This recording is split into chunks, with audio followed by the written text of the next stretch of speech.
तो दंड बहुत ही जरूरी है और दंड के बगैर कोई छात्र आकार नहीं ले सकता और पुरस्कार के बगैर कोई छात्र सज और सौर और निखर नहीं सकता। ये दोनों जरूरी है। सुधारने के लिए दंड जरूरी है, निखारने के लिए पुरस्कार जरूरी है। रोम का पुनर्जागरण, किसी और देश का पुनर्जागरण, हर जगह क्या पढ़ते हैं आप? पुनर्जागरण। तो जब हर जगह पुनर्जागरण हुआ है तो जागरण कब हुआ था? सब लोग दोबारा जगा रहे हैं तो पहली बार कौन जगाया था? तो दुनिया को जितना जगाना था भगवान बुद्ध ने जगा दिया है। उसके बाद जो जगाएगा वो पुनर्जागरण कहलाएगा। क्यों जगा दिया था? क्योंकि भगवान बुद्ध को कहा जाता है कि भगवान Buddha is only one complete scientist of the world. पूरे दुनिया के संपूर्ण वैज्ञानिक हैं भगवान बुद्ध। इसलिए जापान ने इसे स्वीकार कर लिया, हम लोगों ने इन्हें इनकार कर दिया। तो ये विश्वकर्मा का देश है जहां के प्रधानमंत्री जाके जापान से बुलेट ट्रेन ला रहे हैं। जापान हमारे देश में आया था तो भगवान बुद्ध को लेकर गया, हमारे देश का आदमी वहां जा रहा है तो बुलेट ट्रेन लेके आ रहा है। इसका मतलब हमको लग रहा है कि बुलेट ट्रेन सबसे फास्ट सवारी है और जापानियों को लग रहा था कि वो फास्ट सवारी भगवान बुद्ध के बगैर बनाई नहीं जा सकती। तो उसने बुद्ध को स्वीकार कर लिया, हमने उनको इनकार कर दिया। अब आज बड़ी खुशी हो रही है इस बात को लेके कि कभी हम स्कूल में पढ़ने जाया करते थे, आज पहली बार स्कूल में बोलने आया हूं मैं।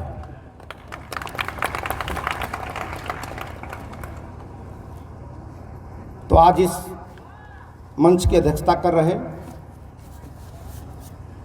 हमारे सम्मानित सम्राट अशोक क्लब औरंगाबाद के जिलाध्यक्ष सम्मानित लल्लन सिंह मौर्य जी, आज इस मंच पर जो सारगर्भित तरीके से अपनी बातें रख रहे थे, आज के इस कार्यक्रम के मुख्य वक्ता सम्मानित इंजीनियर भीषम सिंह जी, आज हमारे मंच पर आसीन हमारे सम्राट अशोक क्लब के राष्ट्रीय महाप्रबंधक doctor R P Maurya ji, और हमारे मंच पर आसीन इस संघमित्रा इंटरनेशनल स्कूल के प्रबंधक सम्मानित रघुवंश प्रसाद जी। और आपको तो इस बात की विशेष बधाई दूंगा रघुवंश प्रसाद जी को कि आपने स्कूल का नाम संघमित्रा रखा है, ये बहुत बड़ी बात है। लेकिन संघमित्रा के साथ इंटरनेशनल शब्द जोड़ दिया, ये बहुत बड़ी बात है, क्योंकि संघमित्रा इंटरनेशनल थी ही वो। अभी हमारी प्रधानाचार्य बोल रही थी कि एक छात्र एक टीचर दुनिया बदल सकता है। तो एक ही अकेले संघमित्रा गई थी श्रीलंका और पूरा श्रीलंका को बदल दिया उन्होंने। और एक ही टीचर और मास्टर बुद्धा ने पूरी दुनिया बदल दिया। और एक ही एम्परर सम्राट अशोक ने पूरी दुनिया में राज्य किया है। तो आज हमारे बीच उपस्थित है बहुत सारे हमारे साथी, द्वारिका प्रसाद मौर्य जी, संतोष कुमार जी, नागेश्वर जी, प्रमोद कुमार जी, सच्चिदानंद मौर्य जी, सुरेश प्रसाद जी और नरेश कुमार जी, राजेंद्र प्रसाद जी, अजय कुमार जी, सत्यनारायण जी, बलराम प्रसाद जी और बहुत सारे हमारे साथी आज हमारे मंच पर बैठी हैं। हमारी पूर्व मुखिया जो आज देवेंद्र भाई नहीं हैं, लेकिन आज उनकी जो शहीदी खून था, आज उनकी जीवन संगिनी सोनम कुमारी जी को सुन के बड़ा जो उनके आग है उसको मैंने महसूस किया है। तो आपका इस मंच पे सादर अभिनंदन करता हूँ, आभार करता हूँ। और जो आज स्वागत गीत प्रिया, नाव्या और श्रीमानसी ने सुनाया है, आपके स्वागत को एक्सेप्ट करते हुए आपको बहुत बहुत धन्यवाद और बधाई देता हूँ। आज एक ऐसे कार्यक्रम हम लोग आए हुए हैं जिसका उद्देश्य था प्रतिभा खोज करना, प्रतिभा खोज करना। अब प्रतिभा खोज करने का एक तरीका अपनाया गया, शिक्षा, क्योंकि प्रतिभा तो अलग अलग फील्डों से हो सकती हैं, लेकिन प्रतिभा को शिक्षा से ही जोड़ा जाता है। और शिक्षा वह नहीं है जिसको नौकरी के लिए पढ़ा जाए। सुमितानंदन पंत ने लिखा है कि ऐ शिक्षे तेरा नाश हो जब तू नौकरी के हित लगे। जिस दिन तुझे लोग नौकरी पाने के लिए पढ़ना शुरू कर देंगे उस दिन शिक्षा का विनाश हो जाएगा। और आज हर छात्र का गार्जियन केवल नौकरी के लिए पढ़ा रहा है। कोचिंग जो खुले हैं वो इस बात पर खुले हुए हैं कि तुरंत प्लेसमेंट हो जाएगा, इस पर कोचिंग चलता है कि तत्काल प्लेसमेंट हो जाएगा। शायद इस देश में ज्ञान के लिए कोई नहीं पढ़ता। अगर किसी को बता दिया जाए कि जहाँ तुम एडमिशन ले रहे हो या जो पढ़ाई पढ़ रहे हो इसको पढ़ने पर नौकरी नहीं मिलेगी, तो मेरे ख्याल से 90% लोग नाम उसी दिन कटा लेंगे। कोई नहीं पढ़ता शिक्षा के लिए, ज्ञान के लिए, नौकरी पाने के लिए पढ़ते हैं। किसी बच्चे से पूछिए किस लिए पढ़ा हो, पढ़ूंगा लिखूंगा जॉब करूंगा। बाप से पूछिए क्यों पढ़ा रहा हो, पढ़ेगा लिखेगा जॉब करेगा। यानी नौकरी मांगने के लिए हम शिक्षा ग्रहण कर रहे हैं। अब आप बताइए कि हर व्यक्ति जब पढ़ लिख के नौकरी मांगेगा तो कौन सा स्कूल है जहां नौकरी देने वाले पढ़ रहे हैं? हाई स्कूल पास किया वो भी नौकरी मांग रहा है, इंटर पास किया वो भी नौकरी मांग रहा है, एमटेक किया वो भी नौकरी मांग रहा है, बीटेक किया वो भी नौकरी मांग रहा है। सब पढ़ लिख के नौकरी मांग रहे हैं। फर्क सिर्फ इतना ही है कि हाई स्कूल वाला छोटा भिखमंगा है, एमटेक वाला बड़ा भिखमंगा है। बस इतना ही फर्क है। भिखमंगा पैदा करने की संस्कृति हम स्कूलों से जन्म दे रहे हैं। तो शिक्षा का उद्देश्य मात्र यही नहीं होना चाहिए कि जीविका अर्जित करने के लिए होनी चाहिए। यकीन मानिए बिना पढ़े लिखे भी जीविका अर्जित कर सकते हैं। अगर जीविका अर्जित करना हो तो शिक्षा का उद्देश्य क्या सही है क्या गलत है, अगर ये परखने की क्षमता नहीं पैदा करती है तो शिक्षा नहीं है। जो दिखाई नहीं दे रहा है उसको देखने की क्षमता नहीं पैदा करती है तो शिक्षा नहीं है। आज भी हमको गोबर में क्या दिख रहा है? यही शिक्षा है। और सबसे बड़े अनपढ़ को तो दिख ही रहा है, एमटेक बीटेक को भी दिख रहा है वही। तो क्या डिफरेंस है हाई स्कूल में एमटेक वाले में? दोनों को एक ही दिख रहा है। एक तो थोड़ा छोटा मोतियाबिंद है, थोड़ा बड़ा मोतियाबिंद वाला है। यही शिक्षा है। तो ऐसी शिक्षा से विकास नहीं होना है। और इस शिक्षा के दौरान ये जो प्रतियोगिता की गई है जिसे बहुत सारे छात्र छात्राएं छन के निकले हैं, उनको पुरस्कार दिया जाएगा यार। तो जीवन के बच्चों में संवारने के लिए पुरस्कार और दंड की बहुत बड़ी भूमिका होती है। दंड, हम लोग प्राइमरी स्कूल में पढ़ते थे, बड़े मार खाते थे। आजकल तो मास्टर मार दे तो केस हो जाएगा। पहले से शर्त के साथ एडमिशन होता है कि बच्चों को छूना नहीं है। तो किसी बर्तन को शेप देना है। हम लोग बचपन में गिलास बनाते थे, धातु कला पढ़ते थे, तो गिलास बना जाते तो डंडा लेके ठोकते थे, उसको ठोक ठोक ठोक ठोक के सीधा करते थे। यानी जिसे दंड नहीं दिया जाएगा, यकीन मानिए वो सही आकार ग्रहण नहीं करेगा। आकार ग्रहण नहीं करेगा वो। और ये दंड की परंपरा तब से खत्म हो गई जब से गुरु टीचर बन गया और शिष्य स्टूडेंट बन गया। सब गुरु टीचर बन गया और स्टूडेंट शिष्य स्टूडेंट बन गया। उसको लगता है कि इनको तनख्वाह मिलती है तब ना पढ़ाते हैं। यानी वो जो लगाव था वो धीरे धीरे खत्म हो गया है। तो दंड बहुत ही जरूरी है, और दंड के बगैर कोई छात्र आकार नहीं ले सकता, और पुरस्कार के बगैर कोई छात्र सज और सौर और निखर नहीं सकता। ये दोनों जरूरी है। सुधारने के लिए दंड जरूरी है, निखारने के लिए पुरस्कार जरूरी है। और आज दंड हम देते हैं शिक्षकों के जिम्मा, लेकिन आज हम लोग पुरस्कार की व्यवस्था है किए हुए हैं ताकि निखरे वो व्यवस्था। और टीचर जो स्कूल में पढ़ाते हैं तो बहुत सारे बच्चे जो कमज़ोर होते हैं तो माइंड नहीं करने का, गधा कहीं का बोलते हैं ना लोग, हमको भी कई बार बोला गधा कहीं का। अरे भाई गधा है तभी ना आया हुआ है। अगर आपके अंदर क्षमता है तो उस गधे को इंसान बनाकर दिखा दीजिए। इंसान नहीं बना सकते तो गधा वो नहीं। वो तो इसीलिए आया है ना भाई, वो सब कुछ जानता रहता तो वो पढ़ा रहा होता, आप पढ़ रहे होते। तो उस मिट्टी को भी पता नहीं है कि मुझे क्या बनना है, किसकी मूर्ति बननी है, उसे कुछ पता नहीं है। उसको जैसे सांचे में ढाल दिया जाएगा वैसे ही मिट्टी रूप ले लेगी।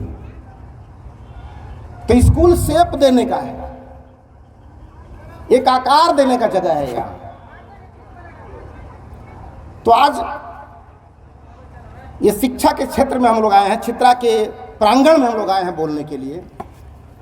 ये बहुत बड़ी बात हमारे लिए है। और आज जो बहुत सारी बातें हम लोग कर रहे थे, शिक्षा से एक दृष्टि जगती है। एक बार मैं बचपन में था, मेरा घर जहाँ है गांव में हमारे, तो ऐसे कॉर्नर मेरा घर है और उसके सामने एक प्लॉट था, एक हैंडपंप लगा हुआ है। ये मेरे जीवन की सचमुच घटना है। वो हैंडपंप लगा है और बरसों से हैंडपंप था वहाँ पे, लेकिन मेरे मोहल्ले में कोई स्कूल नहीं थी उस समय। अचानक 2-4 साल हुआ कि स्कूल खुली, ABCD उसमें पढ़ाया जाने लगा। तो मेरा जो घर है उस पर हमारे पिताजी का नाम लिखा था अंग्रेजी में, SHO शोभनाथ सिंह लिखा हुआ था। अब वो गांव के बच्चे रोज वहाँ पानी पीते थे हमेशा, लेकिन नाम दिखाई नहीं देता था। लेकिन जब स्कूल खुला और जब पढ़ने लगे तो वहीं पानी पीते आते थे हैंडपंप पर और चलाते थे SHOBH। हम बोले देखो ये लिखा पहले से भी था, लेकिन आंख नहीं थी इनके पास देखने की। और स्कूल जब खुल गया तो आज इनको दिखाई देने लगा, जबकि नाम पहले से भी था ये।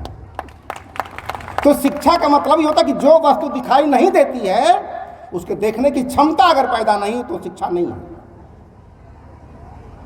बस फर्क ही था हमारा मास्टर भगवान बुद्ध, जो बात आज माइक्रोस्कोप से देख रहे हैं उन्होंने अपने अनुभूतियों से, अपनी इंद्रियों से देख लिया था उस जमाने में। इसलिए आज के वैज्ञानिक जो करते हैं उसे क्या कहा जाता है? रिसर्च। कि वैज्ञानिक क्या कर रहे हैं? रिसर्च कर रहे हैं।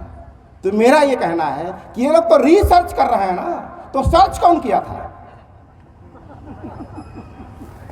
भाई? सर्च किसी ने किया होगा तो दोबारा कोई करेगा तो उसे रिसर्च बोलेंगे। तो रिसर्च किसने किया था? तो आज से जान लीजिए कि दुनिया में जितना सर्च करना था, खोज करना था, भगवान बुद्ध ने कर दिया है। उसके बाद जो भी करेगा वो रिसर्च ही करेगा। रोम का पुनर्जागरण, किसी और देश का पुनर्जागरण, हर जगह क्या पढ़ते हैं आप? पुनर्जागरण। तो जब हर जगह पुनर्जागरण हुआ है तो जागरण कब हुआ था? सब लोग दोबारा जगा रहे हैं, तो पहली बार कौन जगाया था? तो दुनिया को जितना जगाना था भगवान बुद्ध ने जगा दिया है। उसके बाद जो जगाएगा वो पुनर्जागरण कहलाएगा। क्यों जगा दिया था? क्योंकि भगवान बुद्ध को कहा जाता है कि भगवान Buddha is only one complete scientist of the world. ये दुनिया के संपूर्ण वैज्ञानिक हैं भगवान बुद्ध। इसलिए जापान ने इसे स्वीकार कर लिया, हम लोगों ने इन्हें इनकार कर दिया। तो ये विश्वकर्मा का देश है, जहां के प्रधानमंत्री जाके जापान से बुलेट ट्रेन ला रहे हैं।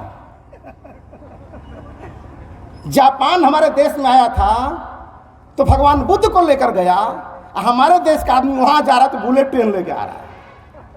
इसका मतलब हमको लग रहा है कि बुलेट ट्रेन सबसे फास्ट सवारी है, और जापानियों को लग रहा था कि वो फास्ट सवारी भगवान बुद्ध के बगैर बनाई नहीं जा सकती। तो उसने बुद्ध को स्वीकार कर लिया, हमने उनको इनकार कर दिया।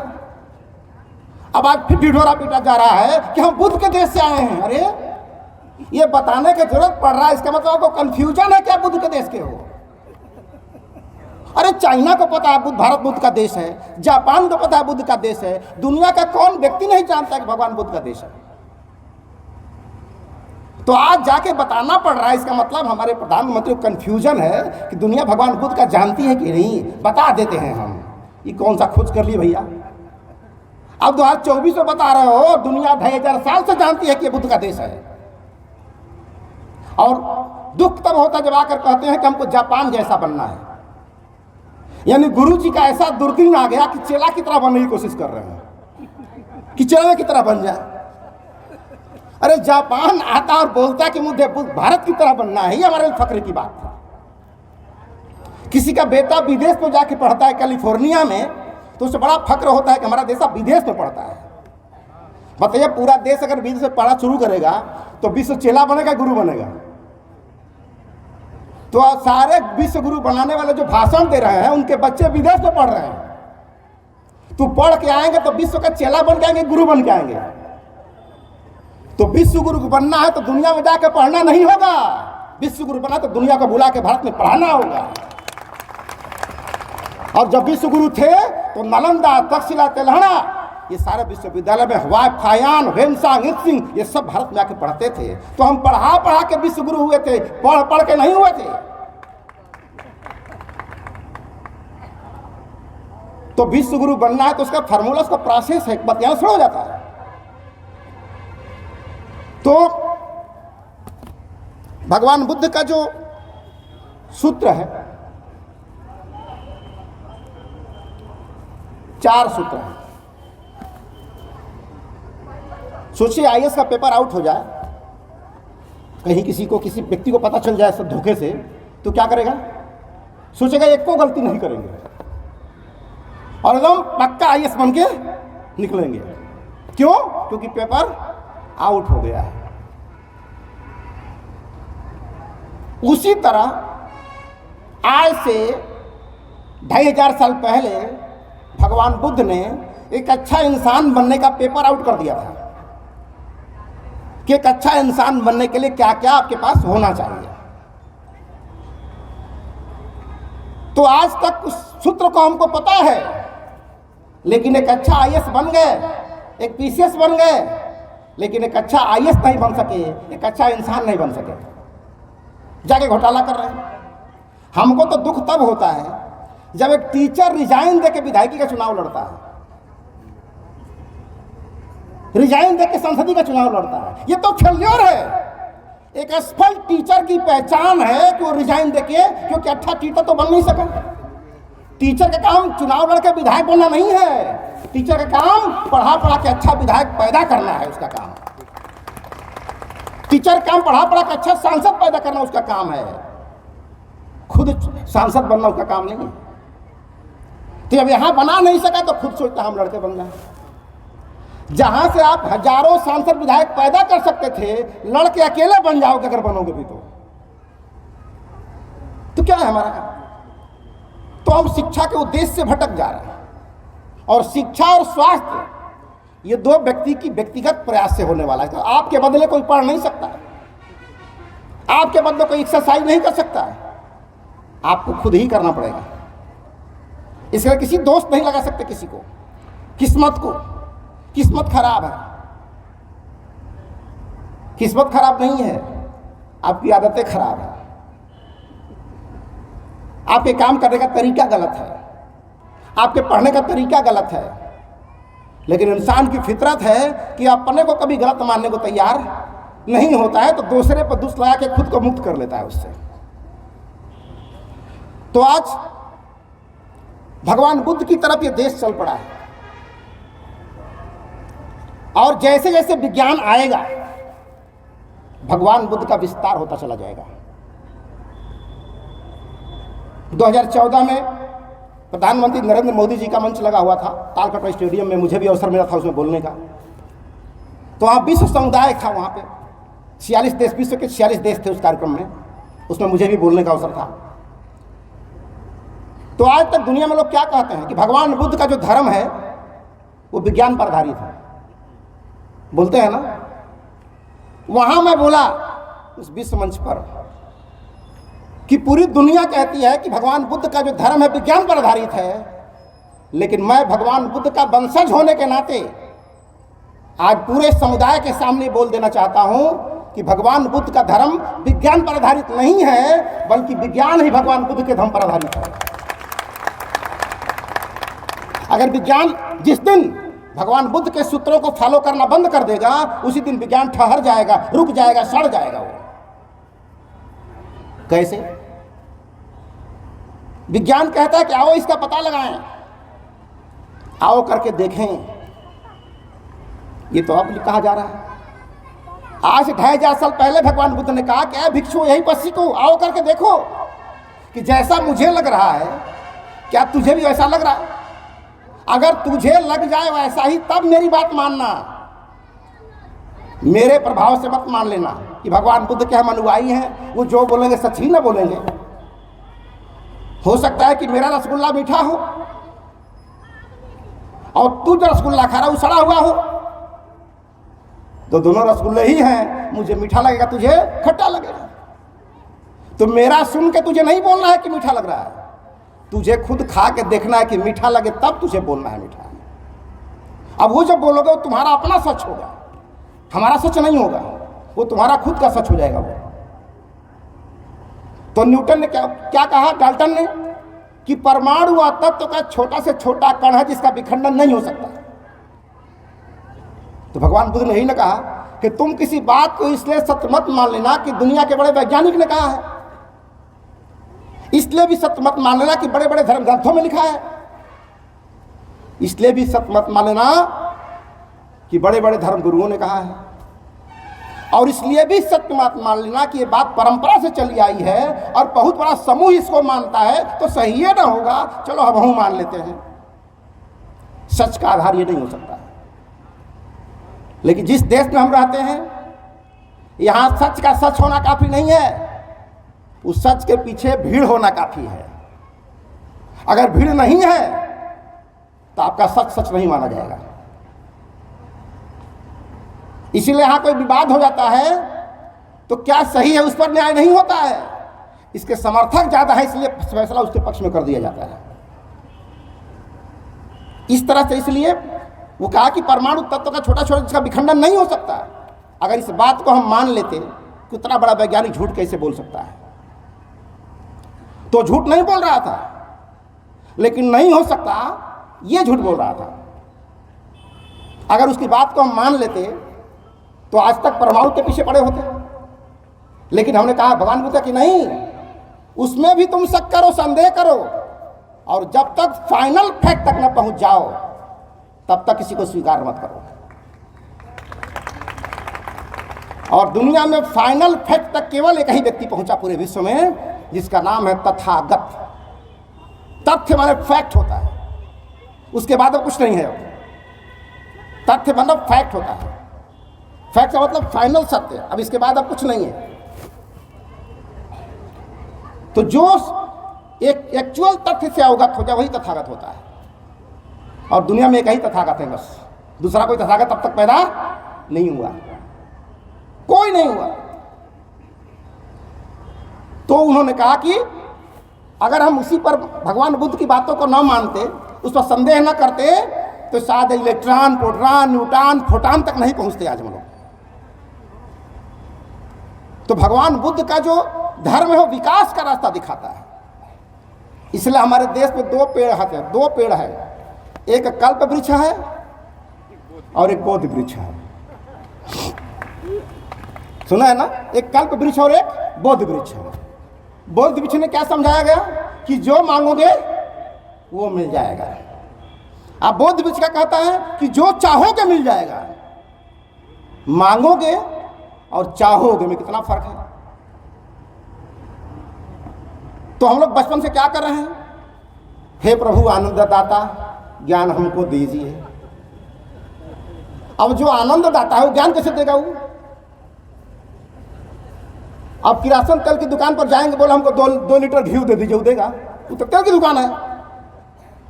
तो हे प्रभु आनंददाता, आप कह रहे हो कि तुम आनंददाता हो, तो ज्ञान कहां से देगा वो? आप खुद ही बोल रहे हो कि आनंददाता है, तो ज्ञानी तो है नहीं वो। तो बचपन से ज्ञान मांगना शुरू किए, ज्ञानदाता ज्ञान दो। अब ज्ञान मिल गया, हे प्रभु नौकरी दे दीजिए, नौकरी मांगने लगे। नौकरी मिल गई, प्रमोशन कर दीजिए, भीख मांगने, मतलब भीख। अब जो करते करते बड़ा हो गया, दुल्हन चाहिए, दुल्हन दे दो अच्छी। बूढ़ा हो गया, हे भगवान जल्दी उठा ले जा हमरा के। माने पैदा होने से लेके मांगते मांगते अंत में मौत भी मांगना ही पड़ गया। माने भिखमंगाई की जिंदगी पूरी बीत गई। तो दुनिया ने भिखारी बनाया। भगवान ने बुद्ध वृक्ष ने कहा कि जो चाहोगे मिलेगा, लेकिन फ्री में नहीं मिलेगा। जितना कंट्रीब्यूशन दोगे उतना तुझे मिलेगा, जितना मेहनत करोगे उतना पाओगे। और यहां फ्री में मंगले पर मिल जाएगी। तो उन्होंने कहा कि जो चाहोगे तुझे मिलेगा। तो जो चाहोगे का मतलब ये धर्म पुरुषार्थ का धर्म है। इसीलिए बुढ़ौती में पहले लोग साधु होते थे। भगवान बुद्ध पहले इसी व्यक्ति तो जवानी में साधु हुए थे। बुढ़ौती का मतलब जब भेजा काम न करता हो, रिटायर हो गया हो, सोचने समझने की क्षमता ना हो, जो गइयो हों भैंसियों हों, जौने का हो वह हों, माने विरोध करने की क्षमता न हो, वो उम्र धर्म का होता है। तो भगवान बुद्ध पहला व्यक्ति हुए जो जवानी में खोज किया। तो लोग क्या कहते हैं कि जहां से विज्ञान शुरू होता है, जहां से विज्ञान खत्म होता है, वहां से धर्म शुरू होता है। कहा है भैया, डरता है क्या विज्ञान से? अब भगवान बुद्ध कहते हैं कि जहां से धर्म शुरू होता है वहीं से विज्ञान भी शुरू होगा, और जहां से विज्ञान शुरू होगा वहीं से धर्म भी शुरू होगा। दोनों एक ही तौले पर कसौटी पे कैसे जाएंगे? तो धर्म ये पूजा पाठ नहीं है, धर्म स्वभाव है, एक स्वभाव है। ऑक्सीजन का धर्म, एथेन का धर्म, एथेन का गुण धर्म, ये स्वभाव है। और अपने अपने स्वभाव के अनुसार जीना ही ये मनुष्यता है, अपने हिसाब से। तो उस तरह से जब हम यहाँ आते हैं भगवान बुद्ध को, तो उनको हमने स्वीकार किया है। इसका मतलब हमारे अंदर विश्लेषण करने की क्षमता आनी चाहिए, मूल्यांकन करने की क्षमता आनी चाहिए, तब संश्लेषण की बारी आती है, तब उसे एक्सेप्ट किया जाता है। तो भगवान बुद्ध ने पहली बार धर्म को विज्ञान के कसौटी पे कस दिया कि जो इस पे खरा उतरेगा वो धर्म है। इसलिए दुनिया के सारे धर्म कहलाए और भगवान बुद्ध का धम्म कहलाया।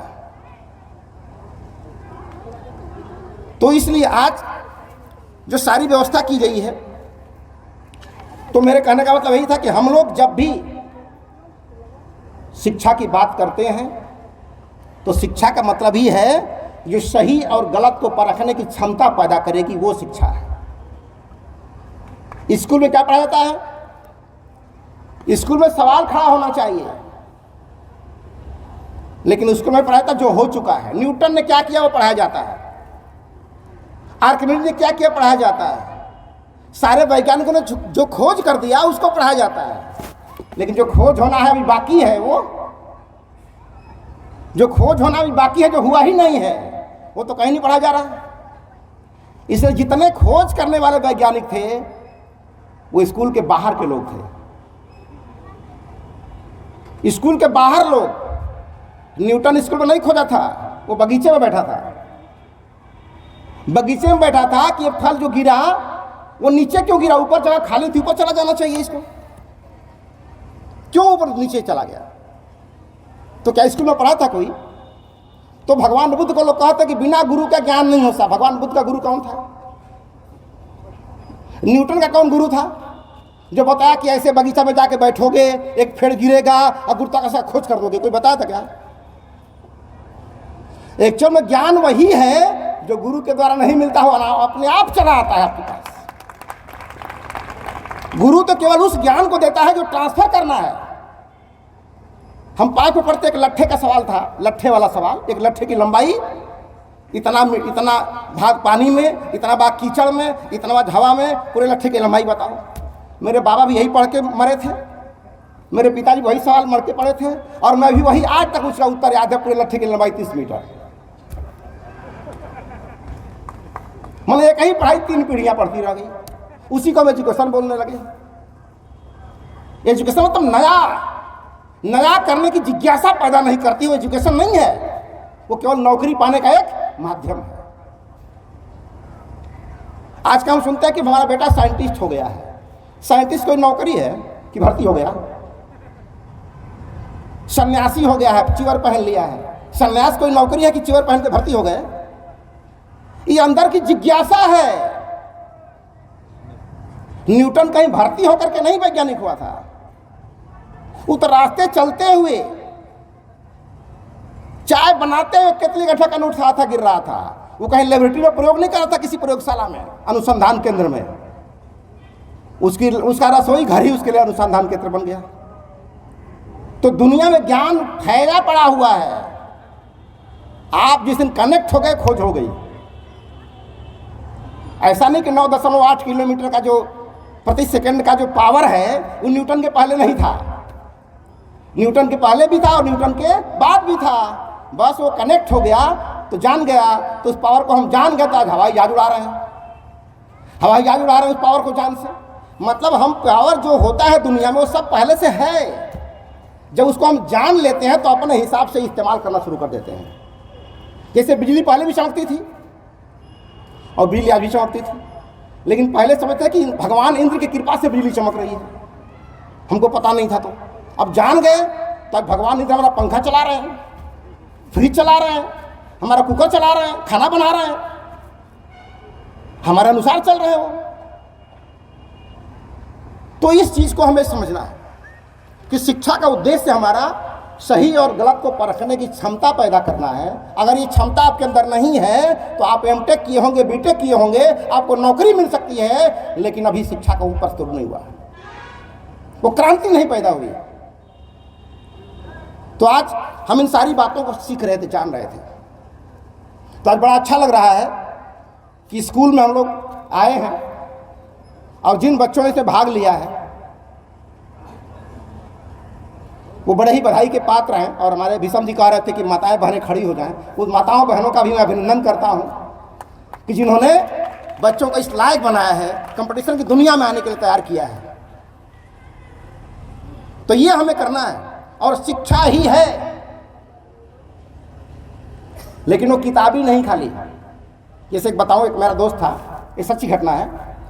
मेरा दोस्त था, वो हाई स्कूल टॉप करके आया था कि स्कूल से, एकदम मेरे जीवन की घटना है।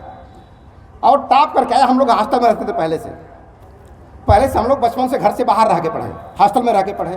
वो नया गांव से पढ़ के आया और अपने स्कूल में टॉप करके आया।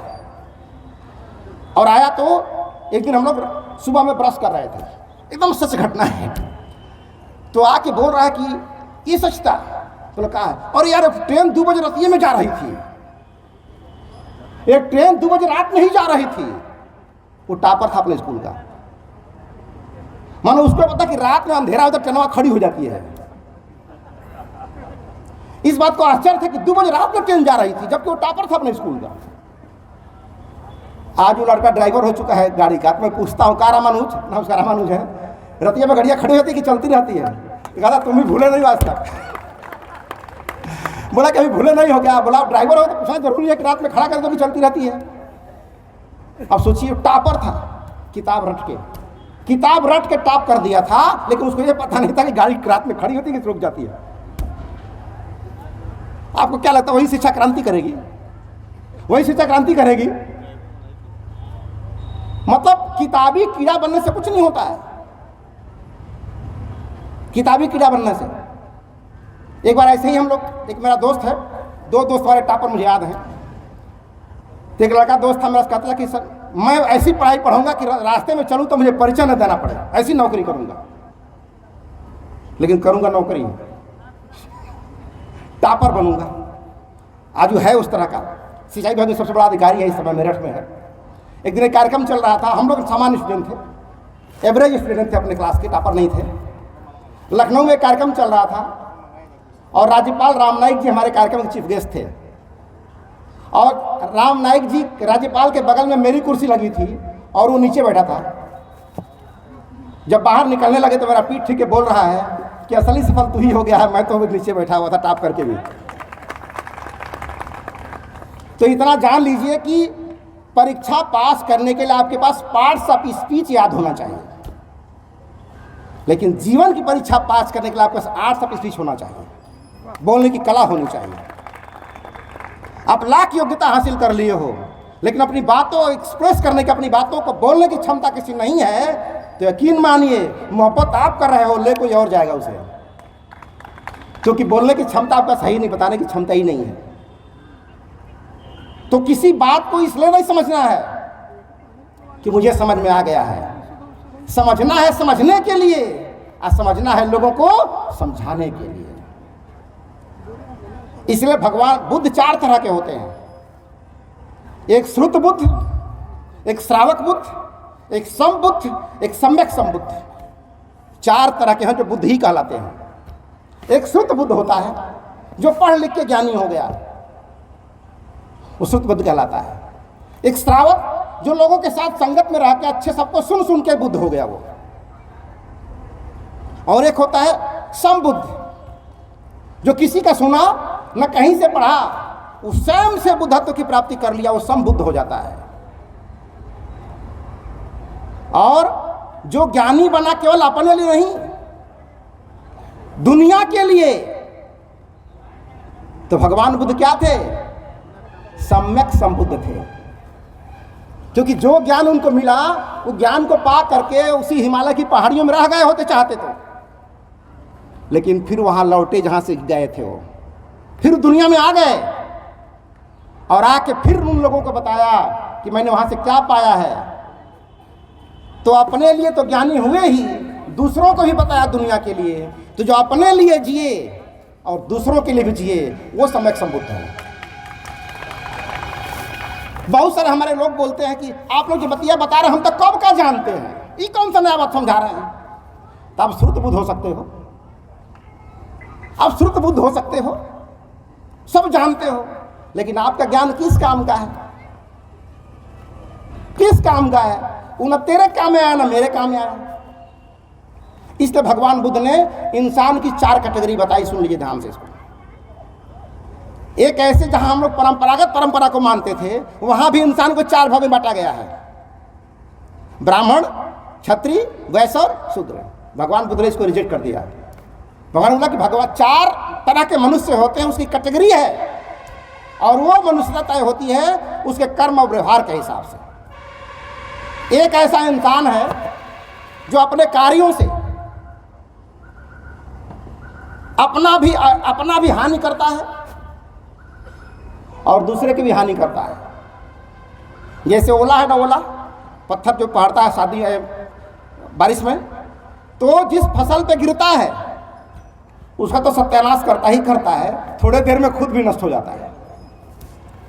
तो इस कैटेगरी के लोग होते हैं, इसका किसी जात धर्म से मतलब नहीं। हर धर्म में ऐसे लोग हैं, हर जाति में ऐसे लोग हैं, हर समाज में ऐसे लोग हैं। सबसे नीच कैटेगरी के ये लोग माने जाते हैं, जो अपना भी नाश किया और जिसके यहाँ गया उसका भी नाश किया।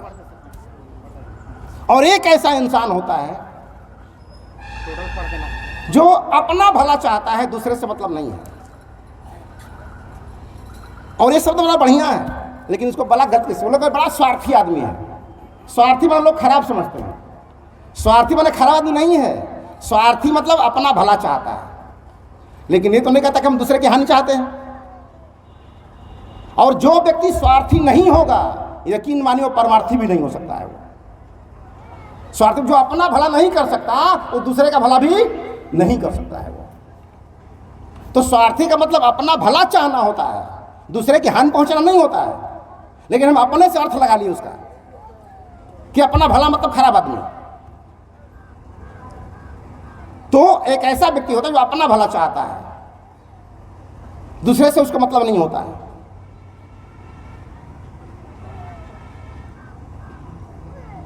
जैसे अमरबेल होती है, अमरबेल जिस पेड़ पे लगती है उसका सत्यानाश उस पेड़ को अपने हरा भरा रहती है, लेकिन उस पेड़ से उसका मतलब नहीं रहता उसका।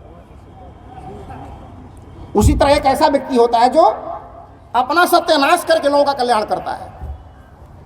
जैसे दीपक है, वो जल रहा है और दीपक के उजाले में क्या क्या लोग पढ़ के आगे चले जाते हैं, दूसरे कल्याण करता अपना हानि सह करके। ऐसे भी लोग होते हैं, तो इस समाज में थोड़ा सम्मानित होते हैं, इनका सम्मान समाज में होता है। अरे समाज खातिर बहुत त्याग किया है, जीवन में बहुत त्याग किया, त्याग करते करते देखा चलो बर्बाद हो गया वो बेचारा। ये लोग थोड़ा सहानुभूति के पात्र हो जाते हैं समाज में। लेकिन भगवान बुद्ध ने सर्वोत्तम पुरुष उसे माना जो अपना भला करने के साथ दूसरों का और अपना खुद का भी करे और दूसरों करे, वो सर्वोत्तम पुरुष होता है। अब ऐसे पुरुष हर धर्म में होते हैं, हर जाति में होते हैं, इसका किसी से कोई लेना देना नहीं है। तो भगवान बुद्ध को हम लोगों को समझने की जरूरत है।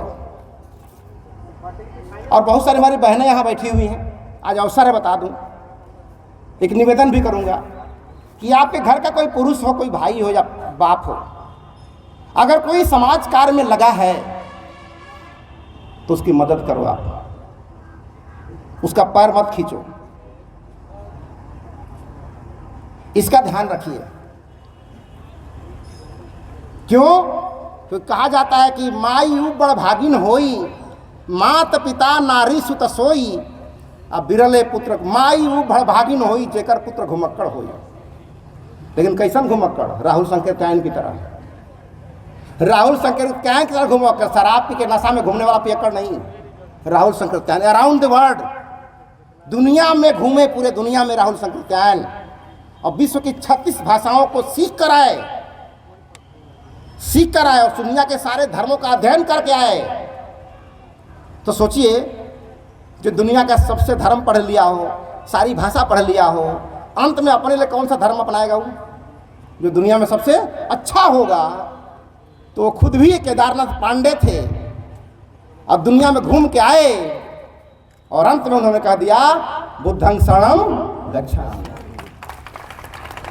अपना नाम तक बदल दिया। जिनका नाम था केदारनाथ पांडे, उन्होंने अपना नाम रख लिया राहुल संकीर्तन। राहुल भगवान बुद्ध के बेटे के नाम से अपने नाम रख लिया, और संकीर्तन उनका गोत्र था, तो केदारनाथ पांडे क्या बन गए? राहुल संकीर्तन। तो दुनिया के सारे धर्म बचपन में ग्रहण करा जाता है, ताकि बड़ा होकर समझ जाएगा तो न ग्रहण करे, हो सकता है। लेकिन भगवान बुद्ध का अकेला ऐसा धर्म है जो भरी जवानी में लोग ग्रहण करते हैं। और कब? जब ज्ञान की पराकाष्ठा हो जाती है, तब ग्रहण किया लोगों ने। इसलिए राहुल संकीर्तन उतने बड़े विद्वान होकर ग्रहण किए। बाबा साहब जब दुनिया की पढ़ाई पढ़ के लौटे, सब कुछ पढ़ के जब लौटे, तब उन्होंने कहा बुद्धं शरणं गच्छामि। तो कोई व्यक्ति जब ज्ञान की पराकाष्ठा पे होता है, उस समय कोई निर्णय लेता है, वो निर्णय सही माना जाता है, और वैसे व्यक्ति के रास्ते पर चल देना चाहिए हम लोगों को। उसे सोचने जैसा कुछ नहीं है। फिर भी भगवान बुद्ध ने कहा, फिर भी मत मान लेना, तुम भी देखना इसको कि सही है कि नहीं है। और आज तो बड़ा सौभाग्य है कि हम ऐसी धरती पे हैं, बिहार की धरती। मैं नमन करता हूँ उस बिहार की धरती का, कि पूरी धरती भगवान बुद्ध की धरती है। भारत को विश्व गुरु भले कहा जाता होगा, क्योंकि दुनिया में भले भारत का प्रतिनिधित्व करता है, लेकिन बिहार न होता, और खासकर उर्बेला बोध गया न होता, तो शायद विश्व गुरु भगवान बुद्ध न होते। तो ये धरती है। लेकिन हुआ क्या? जहां बुद्ध पैदा हुए, वहीं के लोगों को बुद्धू क्यों कहा जाने लगा? कहा बिहारी हुए? अरे क्यों हुआ? इसलिए हुआ कि बुद्ध को भुला दिया। बुद्ध को भुलाया तो बुद्धू हो गए। अब फिर से बुद्ध बनना है तो अपनी खोई हुई विरासत को, अपनी खोई अनमोल धरोहर को फिर से अपने घरों में लाना होगा। क्योंकि चित्र से ही चरित्र का निर्माण होता है। चित्र से ही चरित्र का निर्माण होता है। तो जैसा अपने बच्चों के घर का चरित्र बनाना चाहते हो, वैसे ही घर में, अपने घर में चित्र लगा दो। चित्र को देखते देखते, जैसे कि हमारी बहन गर्भवती अवस्था में होती है, तो जिस कमरे में सोती है उसमें कैसा तस्वीर लगाते हैं।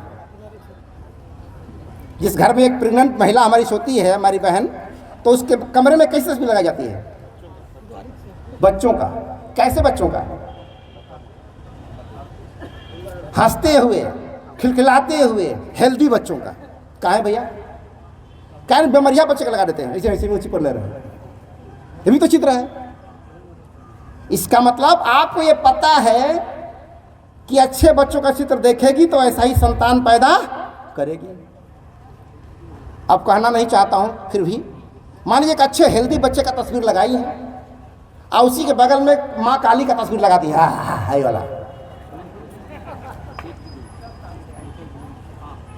अब दोनों तस्वीर देख रही है और संजोग से उसका असर न पड़े, इसका प्रभाव पड़ गया तो क्या हो जाएगा? बेटी कैसी पैदा हो जाएगी? दूसरा का फोटोआ की तरह। और संजोग से ऐसा पैदा हो गई 8 बाह वाली, तो लड्डू बटेगा घर में?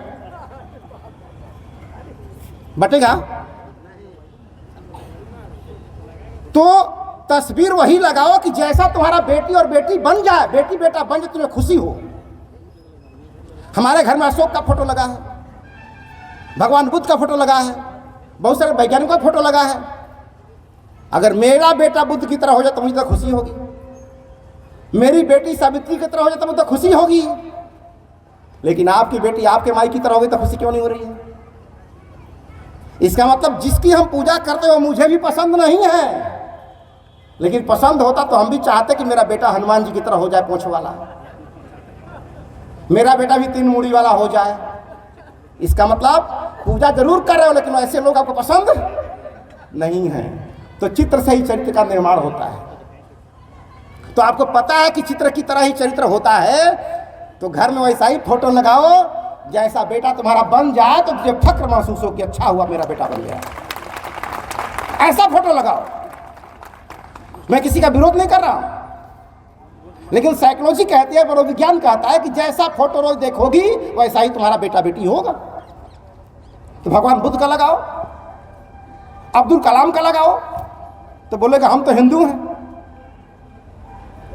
तो हम मुसलमान कहाँ लगाएंगे? तो जब बम बनाया तो किसकी सुरक्षा कर रहा है? एक मुसलमान ने बम बना दिया तो पूरे देश की सुरक्षा कर रहा है, खाली मुसलमान की कर रहा है? वो पूरे देश की कर रहा है। तो जो व्यक्ति पूरे देश का हो गया है वो किसी धर्म का, किसी जाति का नहीं हुआ है। भगवान बुद्ध कौन जाति के हैं? जापान में कौन जाति के लोग रहते हैं? चाइना में कौन जाति के लोग रहते हैं? थाईलैंड में कौन जाति के लोग रहते हैं? तो जो ऊपर चला जाता है वो सबका हो जाता है। तो उस तरह से भगवान बुद्ध विश्व गुरु हैं। वो भारत गुरु नहीं है, बिहार गुरु नहीं है, औरंगाबाद गुरु नहीं है, वो विश्व गुरु हैं।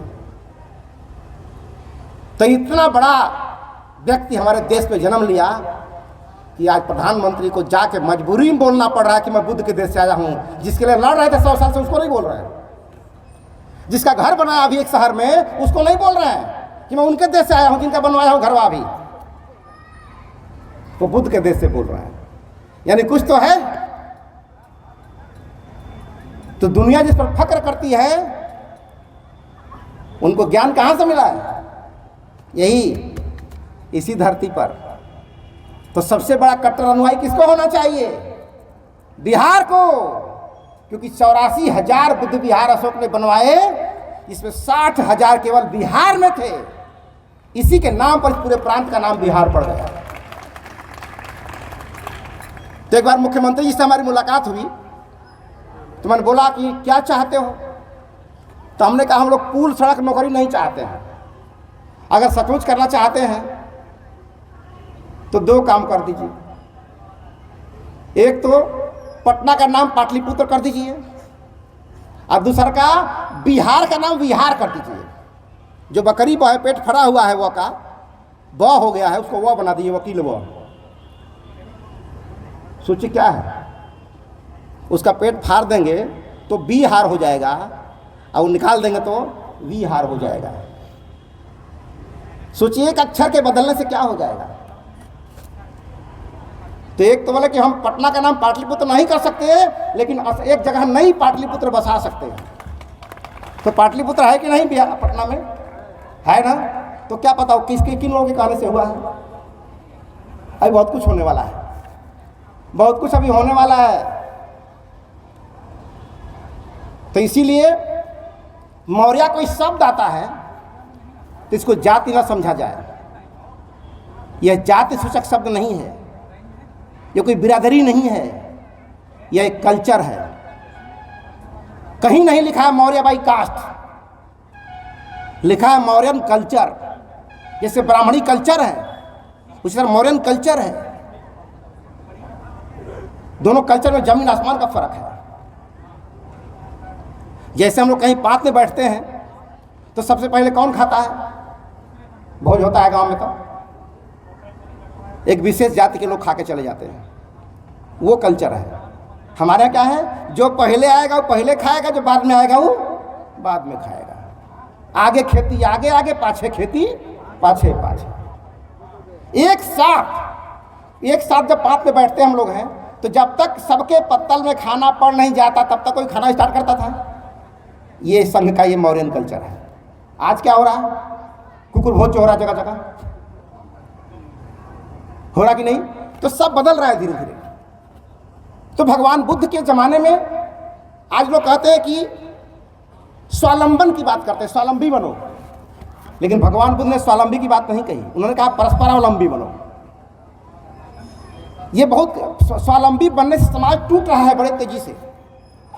भाई भाई अलग क्यों हो रहा है? स्वावलंबी होने के नाते हो रहा है, एक दूसरे पर निर्भर नहीं है। पहले ऐसा नहीं था। लंबी कहानी है, कहूँगा तो समय ज़्यादा लगेगा। आज बहुत सारे बच्चों को पुरस्कार भी वितरण करना है, समय का भी ध्यान रखना है। उनको भी लग रहा हो कि खाली ये हल्ला करे, हमको मिल नहीं रहा है जल्दी। हाँ भाई, हम लोग भी छोटा ऐसे ही सोचते थे कि सर कभी कब भाषण दिया तो हमने के मिलत नहीं है जल्दी से। तो अच्छा होता ही, होना भी चाहिए। बाल मन से बोलते हैं तो बहुत ज़्यादा नहीं कहूँगा, बच्चों के बीच में बाधा बनना ठीक नहीं है। बहुत सारे गार्जियन भी इसीलिए बैठे होंगे कि जल्दी मिली तो हम जाएगी फट से। तो आप लोगों ने इतने धैर्य के साथ यहाँ बैठे हुए हैं और इन बातों को सुन रहे हैं, इसके लिए सारे गार्जियन जो यहाँ बैठे हुए हैं सबका अभिनंदन करता हूँ। और जितने टीचर्स हमारे स्कूल में हैं यहाँ पढ़ाने वाले, उन सारे टीचरों का अभिनंदन करता हूँ। क्योंकि एक ड्राइवर साहब होता है, एक मास्टर साहब होता है और एक डॉक्टर साहब, तीन ही साहब है और कोई साहब और नहीं है। साहब उन्हीं को कहा जाता है जिसके हाथ में आपका जीवन होता है या आपके बेटे का जीवन होता है, कैरियर। तो डीएम भी रहेंगे तो ड्राइवर को क्या बोलते हैं? ड्राइवर साहब। जानता नहीं गाड़ी लड़ा दे मुझे, हम भले डीएम बने, गाड़ी लड़ा देंगे अभी खत्म हो जाएगा, भले डीएम हैं तो डीएम भी ड्राइवर को क्या बोलते हैं? ड्राइवर साहब। बच्चे का एडमिशन करते हैं तो बच्चे कैरियर जिसके हाथ में है, मास्टर साहब। क्योंकि कैरियर खराब हो जाएगा मास्टर नहीं चाहेगा तो जिनके हाथ में आपका कैरियर, आपका जीवन है, उसी को साहब बोला जाता है।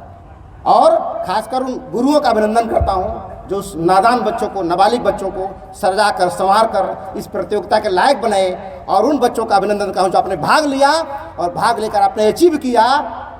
और दीदी ने कहा, सोनम ने, कि लड़ेंगे तो जीतेंगे। तो हम लोग भी लड़ेंगे तो जीतेंगे। इन्हीं चंद बातों के साथ यहाँ के लोगों का अभिनंदन करते हुए, स्वागत करते हुए, आप लोगों ध्यान से सुना, इसका आभार व्यक्त करते हुए, और यहाँ की सम्राट अशोक क्लब की जो टीम है और ललन जी के नेतृत्व में जो काम कर रहे हैं, बहुत बड़ा पुण्य का काम कर रहे हैं। और सम्राट अशोक क्लब के बारे में मैं बता दूं कि अभी हम लोगों ने काम शुरू किया है। मरने के बाद नेत्रदान करना, एक नेत्रदान हम लोग किए हैं। वहाँ मुझे बुलाया गया था, तो 80 साल उन्होंने पूरा ज़िंदगी जिया और मरने के बाद अपनी दोनों आंखें दान कर दी। हम लोग परंपरा लगा दी अपनी तरफ कि जो मरेगा उसका बिना आंख निकाले परवाह नहीं करेंगे, क्योंकि एक आंख से 500 साल देखा जा सकता है। एक आंख से 500 साल देखा जा सकता है। अगर 100 साल भी जिएंगे तो एक आंख से 5 पीढ़ियां देख सकती हैं। तो हमारे एक व्यक्ति हैं जो बहुत सारा, कम से कम 8-10 लोगों ने अपना दान कर दिया। तो मैं जिसके कार्यक्रम में मैं गया था, वहाँ बताया जाता है कि दान किसको किया गया, वहाँ किस में लगी है बताना नहीं होता है, लीगली ये कानूनी है क्या बताना नहीं किसको आँख किसको लगी है। तो 2 आदमी जो पूरी ज़िंदगी जी चुके थे, नेचुरल मौत मरे और 2 आंखें निकाल ली गई, और 2 7 साल के बच्चे जो अंधे थे आज उनको दिखाई दे रहा है। तो औरतें हमारी गाना गा रही थी, औरतें गाना गाते, हम लोग भी गाते हैं भजन, पूजा का भजन, अरे अनहरन के आँख दिलू कोढ़ियन के काया। अब बताओ कि अनहरन के कब आँख दिले जगह गाओ तरू दिन भर, जिसका दिन भर गाना गाते हो अनहरन के आँख दिलू, वो माई कितने लोग आँख दिया है, झूठे खाली हवा मरा रहे हैं, किसी को आँख नहीं दिया, खाली झूठे का लिख लिख के अनहरन के आँख दिलू कोढ़ियन के, किसी को आँख नहीं दिया है। तो जिनका नाम था विक्रमाजीत, हम बोले कि तुम्हारी माई ने आंख दिया कि नहीं मुझे पता नहीं है, लेकिन विक्रमाजीत ने 2 लोगों को आंख दे दिया अभी। आप बताइए कि दुनिया में अंधे ज्यादा हैं कि आंख वाले ज्यादा हैं? आंख वाले, आंख वाले।